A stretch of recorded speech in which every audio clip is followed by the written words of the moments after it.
All right. Hello, everyone, and thank you all for joining us during the Lytham Partners Spring 2023 Investor Conference. My name is Robert Blum, Managing Partner of Lytham Partners. During this fireside chat, we welcome Lantern Pharma, ticker symbol of LTRN on the NASDAQ, and their CEO, Panna Sharma. We'll dive into questions in just a moment, but one final reminder, I want to make sure that management is available for one-on-one meetings later today. If you've not already signed up and would like to do so, you can send me an email, that's Blum, B-L-U-M, at lythampartners.com, or you can visit our website, lythampartners.com/virtual. Click on the one-on-one meeting request button, and we'll look to get you taken care of. So with that, we'll go ahead and get started. So welcome, Panna. Thank you, Robert. Good to be here.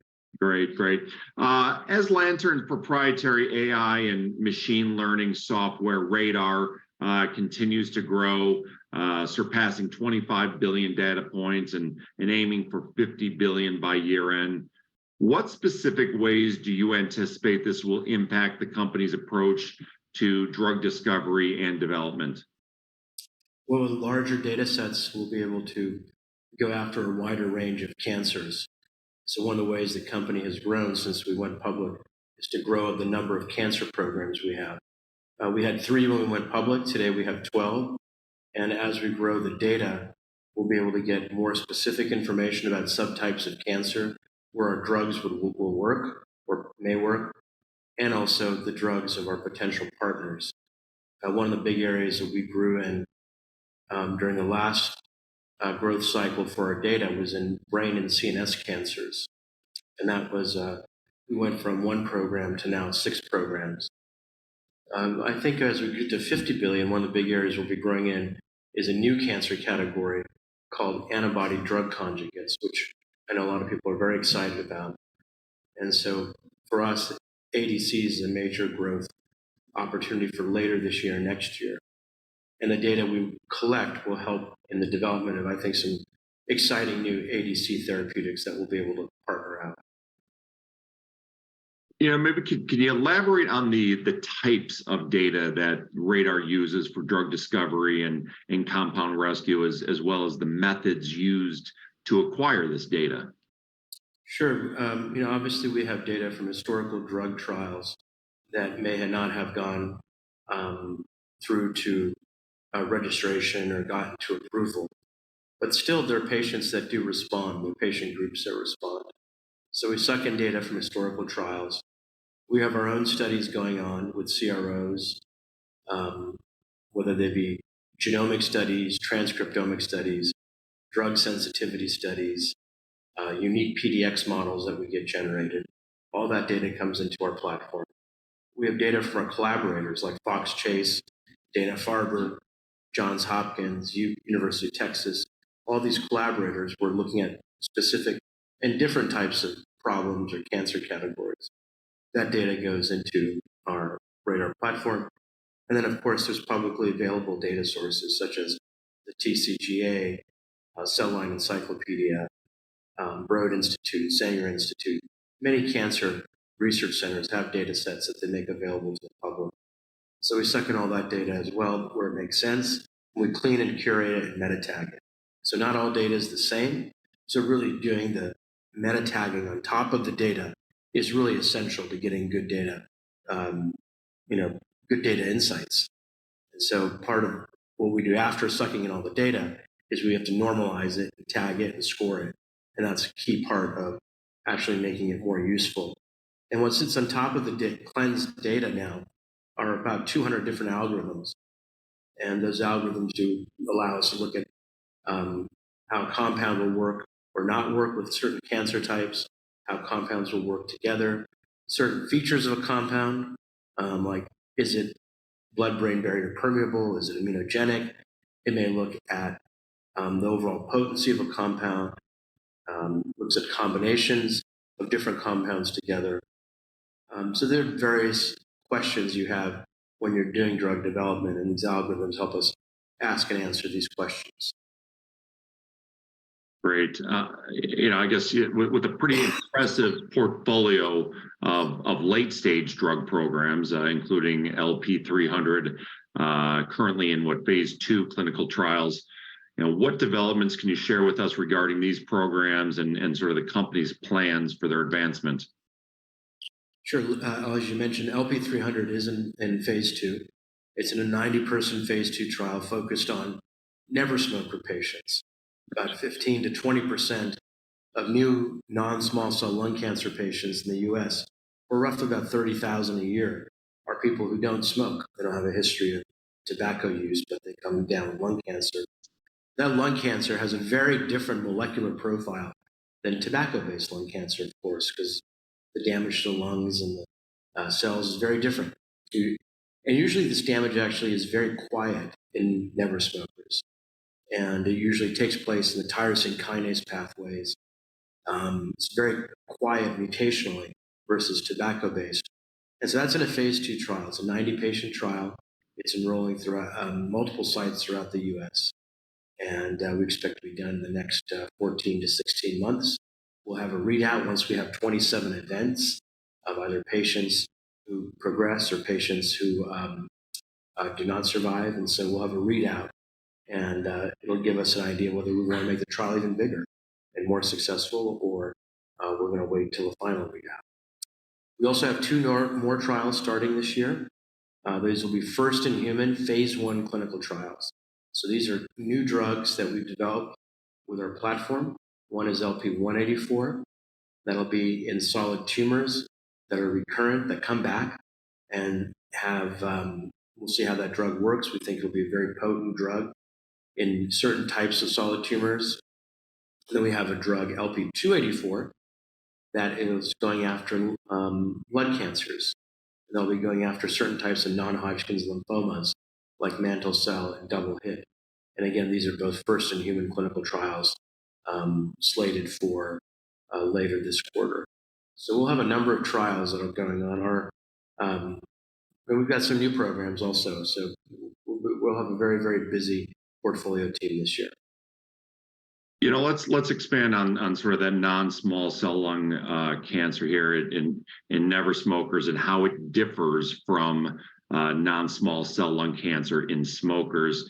Maybe just elaborate a little further there on how Lantern's Harmonic program addresses this unique disease and what potential impact this could have on sort of the general treatment landscape. Yeah, there is, there's no treatment approved right now for never smokers. So this would be, a real breakthrough for that patient group. Non-small cell lung cancer, never smokers, as I said, is mutationally very different, has a very different molecular profile than cancer. It's why it doesn't respond well to PD-L1, doesn't respond all that well to chemotherapy. But our drug is given in combination with chemotherapy. And it seems to, in historical trials at least, it seemed to generate a significant change in overall survival. Again, this is a rescue drug. And so we saw the ability for this drug in historical trials where never smokers were given this drug. It extended their overall survival by about 91%, so almost double, versus people who didn't get the drug. And for 2-year survival, which is an important benchmark, it increased 2-year survival by 125%. Today, never smokers that relapse after getting targeted treatment usually have a survival of about a year, so not very long.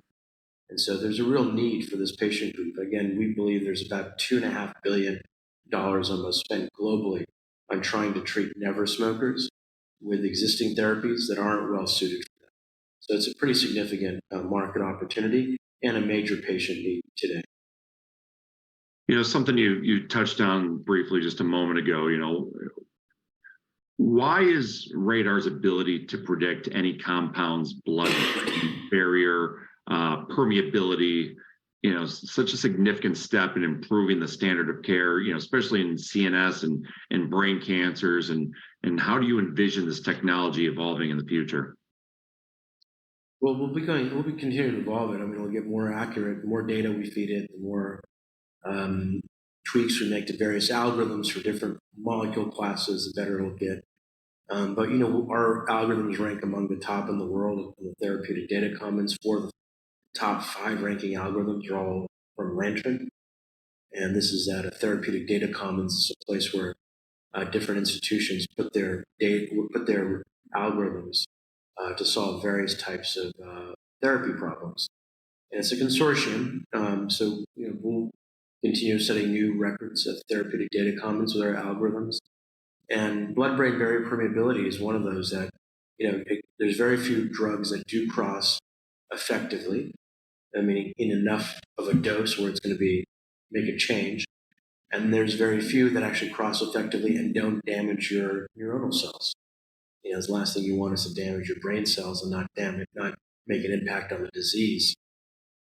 So it's a very small percentage. And so getting to that, being able to predict that faster and earlier means you can have much more time to actually focus on the disease, the biology of the disease, and not on just molecular tweaking.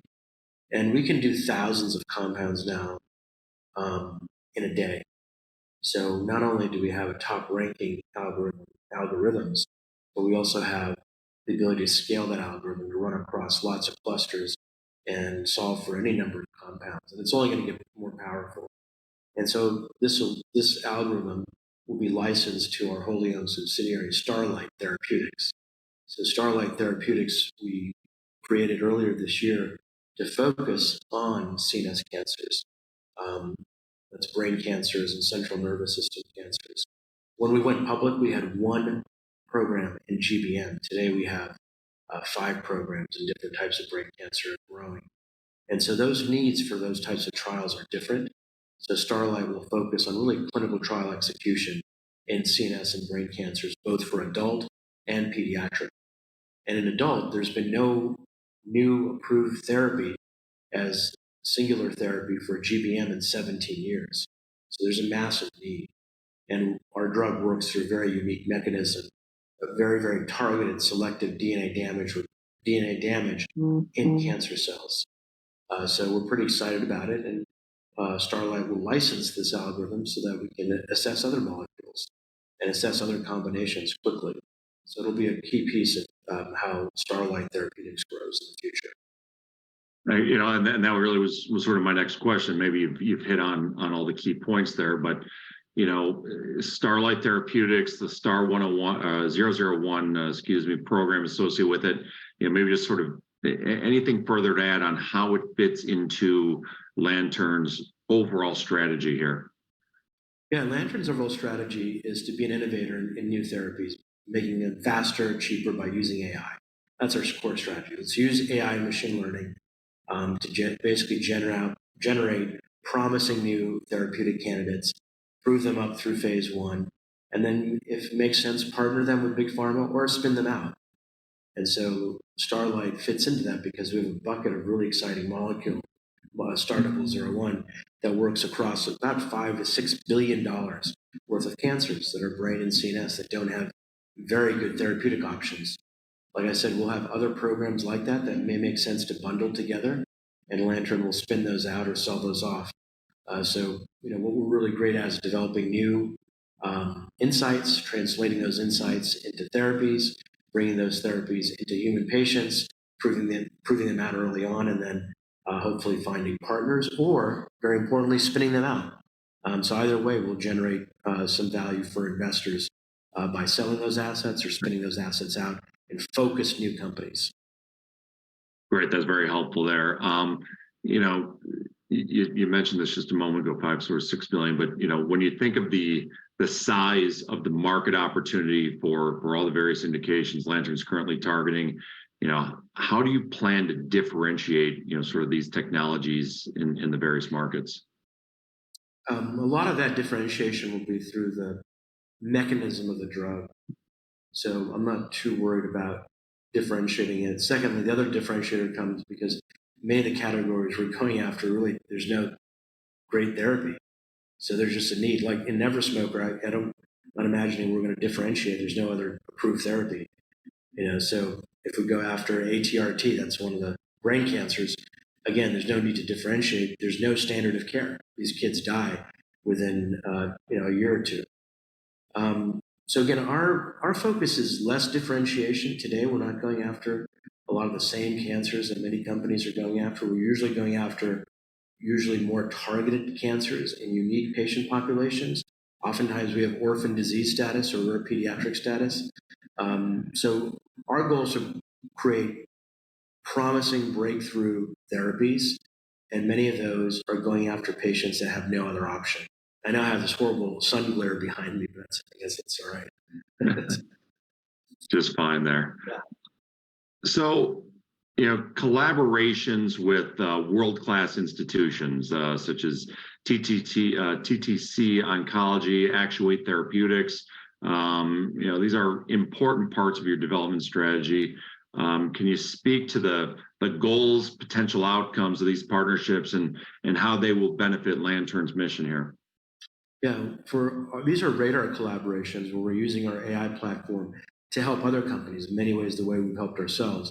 For us, it helps validate the platform because it's this great new drugs and challenges to actually mature the platform. Second, it gives our investors equity or upside in those companies. So both in Actuate and in TTC, our investors will receive equity, or Lantern receives equity and milestone fees. And so if those companies are successful, this is another way that our investors can win. And so our goal is to go from 2 of these that we have today to growing those to 4 or 5 this year or more.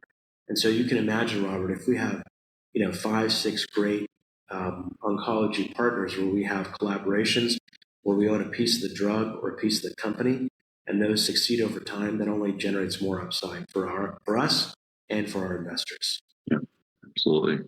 You mentioned sort of the validation of the technology with those partners, but also with Radar being recognized in several industry-leading publications, also sort of validating this technology. How do you plan to build on this momentum going forward here? I think partnerships. I think we'll focus on more partnerships with Radar, greater functionality, and then partnerships with big pharma. I think ultimately that's really where a lot of our focus needs to be going forward, is taking this platform and helping some of the bigger biopharma companies through a strategic partnership or collaboration. And so that's how I see Radar maturing. Great. Let's sort of transition here a little bit. Leadership, especially in small cap biotech companies, is essential. Maybe introduce us to some of the key players on your team. Speak to their roles in driving Lantern's overall growth and development. Sure. We've got a great focus team, and our chief scientific officer is Kishore Bhatia. He's a former director at the National Cancer Institute. He's got 250 plus publications. He was the very first one to clone the PARP gene, which is one of the important genes in synthetic lethality. And that's one of the big areas that our programs are focused on, synthetic lethality. Our CFO was more than just a CFO. He also was president of Bionumeric, another biotech. He was the very first guy to actually do molecular modeling using Cray supercomputers for compounds 15 plus years ago. So he's got a great background in growing biotechs, and he was the chair of the Texas Healthcare and Bioscience Initiative. So that's David Margrave. Our chief software architect, principal architect, was from the Broad Institute, Peter Carr. So we've got a great team of experts in their categories, and they've got great managers and directors supporting their initiatives. We recently hired people on the clinical operations side. Reggie Ewasudo, he was formerly at Pfizer and Eli Lilly and AstraZeneca, doing development in various cancer programs. So we've got a great, very experienced team, but more importantly, they've got great people underneath them supporting them. So I think we've been very, very careful and thoughtful in cultivating a team that works well together, that has great expertise in terms of experience, but are very, very open to doing things differently and doing it with the power of AI. So you got to constantly evolve your skill set. I think our team is always doing that. Sounds like it. Thank you for that sort of overview on everyone there. With 51 million, over 51 million in cash reported in Q1 of this year, maybe what is the long-term plan for allocation of this capital? How do you plan to ensure sort of sustainable growth for the company here? Sure. We have certain financial targets. We've been pretty disciplined about hitting our cash usage and capital allocation targets. So I'm not too worried about it. We have a history of being pretty prudent with our capital use. And so we have capital well into 2025, perhaps longer. So by then we'll have several additional partnerships or strategic investments or opportunities to sell assets to bigger biopharma. Okay, and sort of, and I again, beyond sort of this financing these current and some of the future clinical trials, are there any plans for deploying capital, pursuing acquisitions, perhaps, or just sort of new markets in general? No, we have our existing programs. We're focused on our existing programs. We're focused on the Starlight subsidiary and getting that up and running and spinning that out potentially. But no, nothing that's out of the ordinary in terms of capital allocation.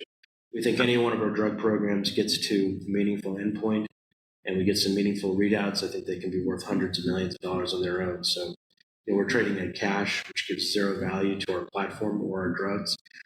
So I think it's a great time for investors to look more closely at companies like ours that have platforms and, more importantly, have meaningful drug programs. So this is a good time to be shopping in biotech. Perfect. Sort of just in wrapping things up here in the final minute or two that we have, it's a competitive field. You talked about sort of Lantern's sort of value proposition. Talk about trading at sort of cash here. Why should investors take an interest in the company today? That's a great question. I think people want to have AI plays because AI has the potential to disrupt meaningfully any industry that it touches. We're doing that in drug development, and as you know, disruptors get a significant portion of the upside of what we disrupt. And pharma companies need to do things differently in order to bring drugs to market, specifically cancer therapies. We think we're one of the companies that has proven ability through publications, posters, and now clinical trials. We're disrupting the ability to bring drugs in a meaningfully faster and less costly way. And so we think that's worth billions of dollars on its own.